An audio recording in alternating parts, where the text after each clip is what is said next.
Pennsylvania has been a pretty good place for me to grow up racing downhill because the East Coast has so many races. Almost any weekend you can go out and do a downhill race someplace on the East Coast.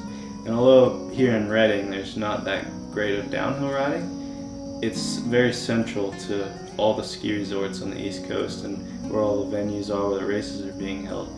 So where we live, pretty much in either direction, north or south, there's 20 or 30 different race venues. And growing up here and having the opportunity to race almost every weekend when I was 16, 15, getting into racing, 14, 15, 16 years old, it was really good for me to be able to just get that racing experience under my belt.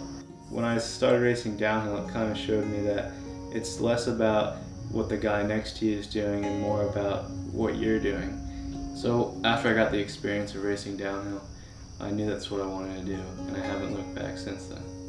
I swim up the high school, so in the off season I'm usually in the pool a lot, doing some training there. I have a really good place to get into my routine here at home. I have a really good gym that I go to, really good trainers I work with, some awesome cross-country riding. And I can't get off that new slash I have. It's really fun to be out here and just go out on a group ride with all your friends and have a good time. Trek World Racing gives us the best support. We couldn't really ask for anything more. We're riding the best bikes with the best equipment, and the staff does so much too. It's really cool to know that how hard you're trying at this and how much effort you put into it.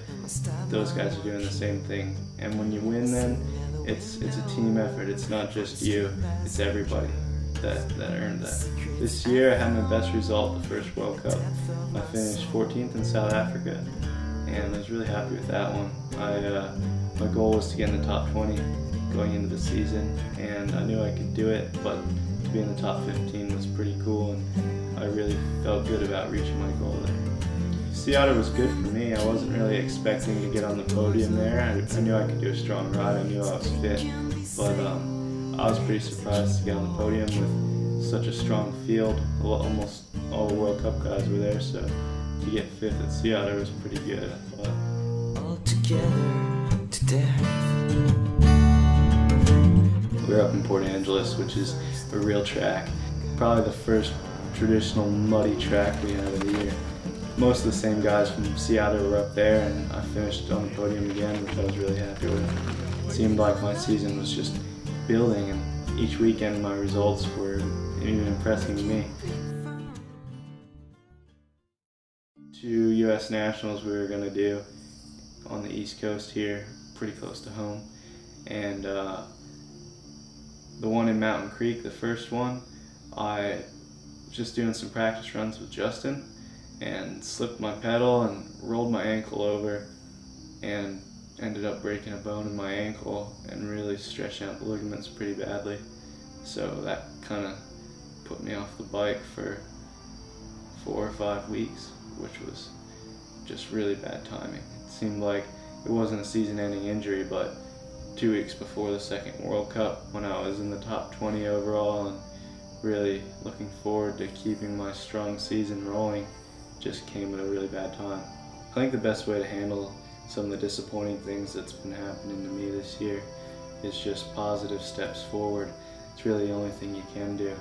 I think you just have to accept that sometimes things you don't want to happen, and it's more the way you react to it than what's happened. So if you can just make positive steps and focus on doing everything you can do to try and get back to where you want to be, that's really all you can do and the best way forward.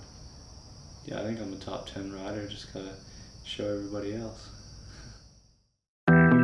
Press record, but only when the good times are rolling, not when you are lonely. If then erase and rewind, erase and rewind.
Being able to talk to my mom and ask her advice on anything is really cool.